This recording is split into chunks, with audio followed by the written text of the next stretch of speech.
گولڈی ہمیشہ کی طرح اپنے کھیت پر کام کر رہی تھی۔ تبھی وہاں چالاک طوطا آ جاتا ہے اور کہتا ہے، گولڈی تم کیا کر رہی ہو؟ دن بھر اپنے کھیت پہ ہی رہتی ہو، کبھی آرام بھی کر لیا کرو۔ گولڈی کہتی ہے، ارے نہیں ہریا بھائی، انسان کو محنت کے بنا آج تک کچھ نہیں ملا ہے جو اب مجھے ملے گا۔ محنت نہیں کروں گی تو کھیت میں فصل کیسے ہوگی؟ ہریا کہتا ہے، گولڈی تم میری بات سمجھی نہیں، میں تو تمہاری محنت کم کروانے آیا تھا، کیونکہ تم تھک جاتی ہوگی محنت کر کر کر۔ میں نے سنا ہے کل سے ہی بارش شروع ہو جائے گی، تو پانی اپنے کھیت پر مت ڈالو، تمہارے کھیت میں تو بارش ہوتے ہی خود کھیت میں پانی لگ جائے گا۔ گولڈی کہتی ہے، مجھے تو نہیں لگ رہا ہریا کہ اب بارش ہوگی، بارش کا موسم تو کب کا جا چکا، اب سردی کا موسم شروع ہونے والا ہے۔ اب تم جاؤ، مجھے اپنا کام کرنے دو۔ ہریا چلا جاتا ہے اور گوری کے کھیت میں پہنچ جاتا ہے اور کہتا ہے، سنا ہے گوری تم آج کل بہت محنت کر رہی ہو اپنے کھیت پر۔ گوری کہتی ہے، محنت کرنا کون چاہتا ہے، مجبوراً کرنی پڑتی ہے، کھیت میں پانی لگانے میں تو سب سے زیادہ محنت لگتی ہے۔ ہریا کہتا ہے، اب تمہیں محنت کرنے کی کوئی ضرورت نہیں ہے گوری، میں نے سنا ہے کل سے بارش شروع ہونے والی ہے، تم اپنے کھیت فالتو میں ہی محنت مت کرو، جب بارش ہوگی تو تمہارے کھیت میں خود بخود پانی لگ ہی جائے گا۔ گوری کہتی ہے، ارے واہ ہریا، کتنا اچھا آئیڈیا دیا ہے تم نے، اب تو مجھے محنت بھی نہیں کرنی پڑے گی۔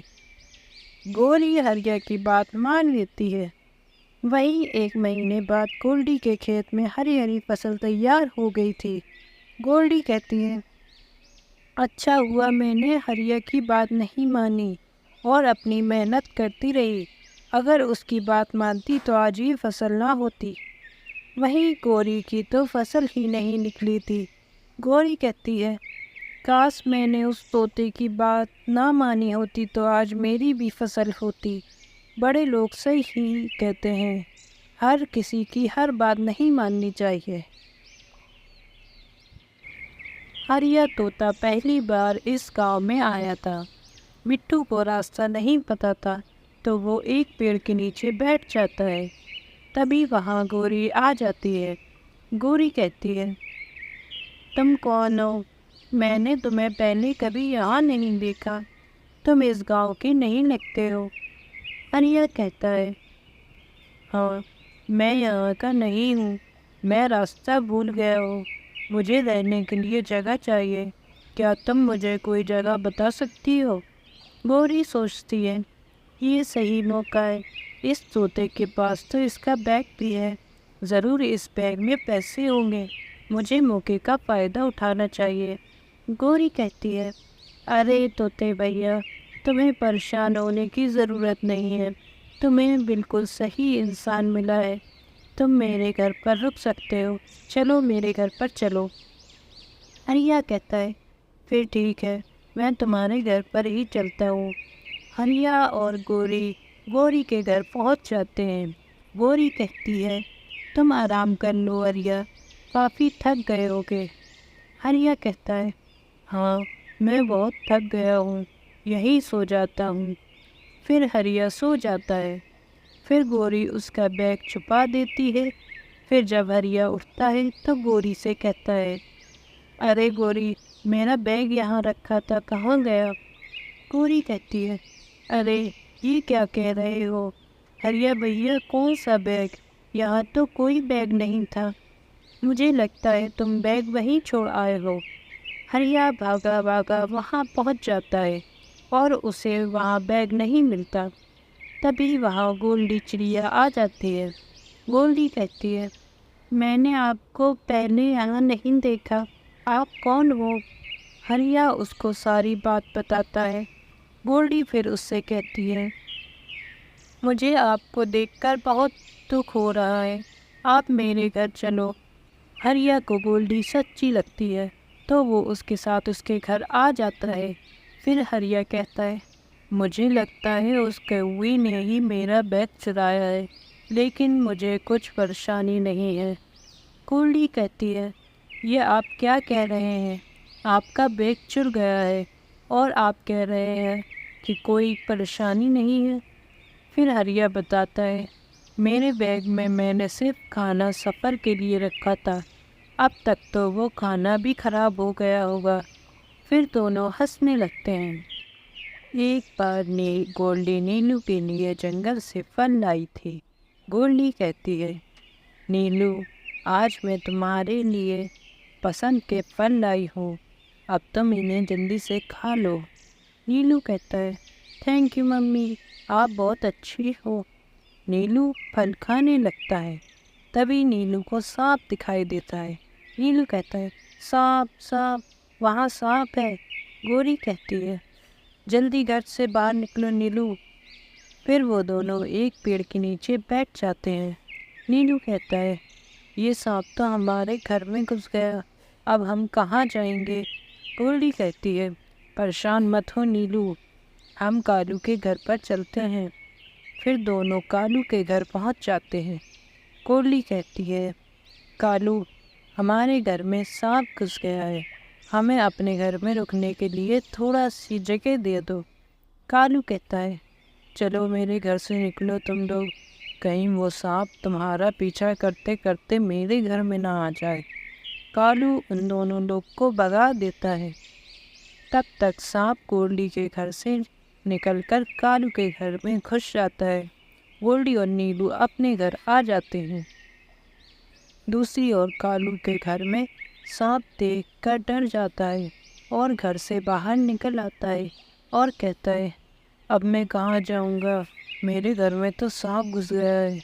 لیکن تیز دھوپ میں اسے گولڈی کے گھر کے علاوہ اور کوئی گھر نہیں ملتا۔ کالو گولڈی کے گھر پہنچ جاتا ہے اور کہتا ہے گولڈی مجھے معاف کر دو، میں نے تمہیں اپنے گھر میں نہیں گھسنے دیا، اب میرے گھر میں سانپ گھس گیا ہے، پلیز مجھے اپنے گھر میں تھوڑی جگہ دے دو۔ نیلو کہتا ہے تم میرے گھر سے نکلو کالو، تم نے ہمیں گھر میں گھسنے نہیں دیا تھا نا۔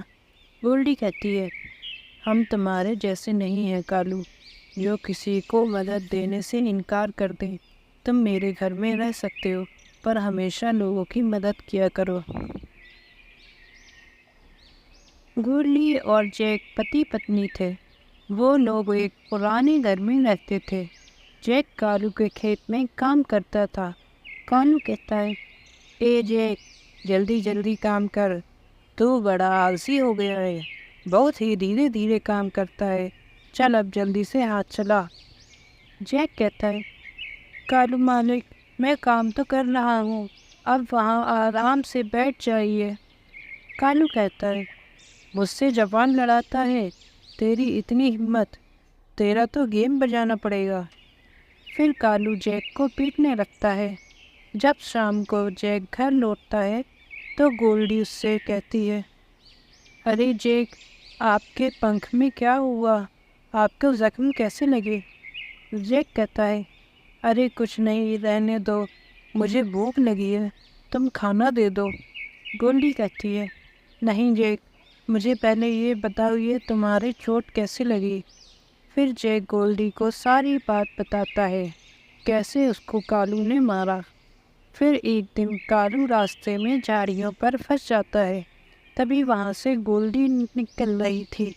گولڈی سوچتی ہے ارے یہ تو وہی کالو ہے جس نے میرے پتی کو مارا تھا، یہ تو بہت بیکار پنچھی ہے، میں اس کو نہیں بچاؤں گی۔ پھر سوچنے کے بعد گولڈی کہتی ہے ارے یہ بھلے ہی غلط ہو پر میں تو غلط نہیں ہوں، میں کسی کو مرتا ہوا نہیں چھوڑ سکتی۔ پھر گولڈی کالو کو بچا لیتی ہے۔ کالو کہتا ہے شکریہ گولڈی، تم نے میری جان بچائی، بتاؤ میں تمہارے لیے کیا کر سکتا ہوں؟ گولڈی کہتی ہے کچھ نہیں، میں جانتی ہوں تم بہت برے ہو، تم جیک کو مارتے ہو، تم میرے لیے کیا ہی کر سکتے ہو؟ کالو کہتا ہے معاف کر دو گولڈی، مجھے نہیں پتا تھا جیک تمہارا پتی ہے، میں اب جیک سے معافی مانگ لوں گا اور میں تمہیں میری جان بچانے کے بدلے میں اپنا کھیت دیتا ہوں۔ ایک پیڑ کے ایک طرف گوری کا اور دوسری طرف کورلی کا گھونسلہ تھا۔ گوری اور کالو بہت ہی بدماش تھے۔ انہیں دوسروں کو پریشان کرنے میں بہت مزہ آتا تھا۔ گوری کہتی ہے، سنو کالو، بہت دن ہو گئے ہم نے کوئی موج مستی نہیں کی ہے۔ آج میرا من موج مستی کرنے کا کر رہا ہے۔ کسی چڑیا کو پریشان کرنے کا من کر رہا ہے۔ کالو کہتا ہے، ہاں میرا بھی من یہی کر رہا ہے۔ سنا ہے ہمارے اس پیڑ کے دوسری طرف چڑیا کا گھونسلہ ہے، کیوں نہ اس چڑیا کو پریشان کیا جائے۔ گوری کہتی ہے، صحیح کہہ رہے ہو کالو، آج تو ہم اس کا گھونسلہ ہی توڑ دیں گے۔ دوسری طرف گورلی چڑیا دانہ لینے گئی ہوئی تھی۔ کالو گوری وہاں پہنچ جاتے ہیں۔ گوری کہتی ہے، واہ واہ، کتنا سندر گھونسلہ بنا رہی ہے یہ بیچاری چڑیا۔ یہ گھونسلہ توڑنے کا تو مزہ ہی کچھ اور ہے۔ کالو کہتا ہے، ہاں گوری، آج تو مزہ ہی آ جائے گا۔ چڑیا کا منہ تو دیکھنے لائق ہوگا۔ اب جلدی کرو، کہیں وہ چڑیا نہ آ جائے تو ہمیں گھونسلہ توڑتے ہوئے دیکھ لے گی۔ پھر دونوں گھونسلہ توڑ دیتے ہیں اور وہاں سے بھاگ جاتے ہیں۔ جب گورلی واپس آتی ہے تو ٹوٹا ہوا گھونسلہ دیکھ کر اداس ہو جاتی ہے اور کہتی ہے، ارے یہ میرا گھونسلہ کس نے توڑ دیا؟ اب میں کہاں رہوں گی؟ تبھی پاس میں ہی ناریل کے پیڑ سے آواز آتی ہے، گورلی پریشان مت ہو، میں نے سب دیکھا ہے۔ تمہارا گھونسلہ ان دشت کووں نے توڑا ہے، لیکن تم پریشان مت ہو، میں تمہیں ابھی نیا گھر دیتا ہوں۔ یہ کہہ کر ناریل کا گھر گورلی کو ایک ناریل کا گھر دیتا ہے۔ گورلی خوش ہو جاتی ہے اور اسی میں رہنے لگتی ہے۔ جب گوری وہاں آتی ہے تو حیران ہو جاتی ہے اور کہتی ہے، ارے یہ گھر کہاں سے آ گیا؟ ابھی تک تو نہیں تھا۔ تبھی گورلی آ جاتی ہے اور کہتی ہے، یہ میرا گھر ہے، تم یہاں سے بھاگ جاؤ۔ تمہیں کیا لگا تم میرا گھر توڑو گی اور مجھے پتہ نہیں چلے گا؟ مجھے پتہ ہے، میرا گھونسلہ تم نے توڑا تھا۔ گوری کہتی ہے، ہاں میں نے ہی گھونسلہ توڑا تھا، اب میں یہ گھر بھی توڑ دوں گی۔ تبھی ناریل کے گھر سے گوری کے اوپر ناریل برسنے لگتے ہیں اور گوری وہاں سے بھاگ جاتی ہے۔ پھر گورلی ہمیشہ اس گھر میں خوشی خوشی رہتی ہے۔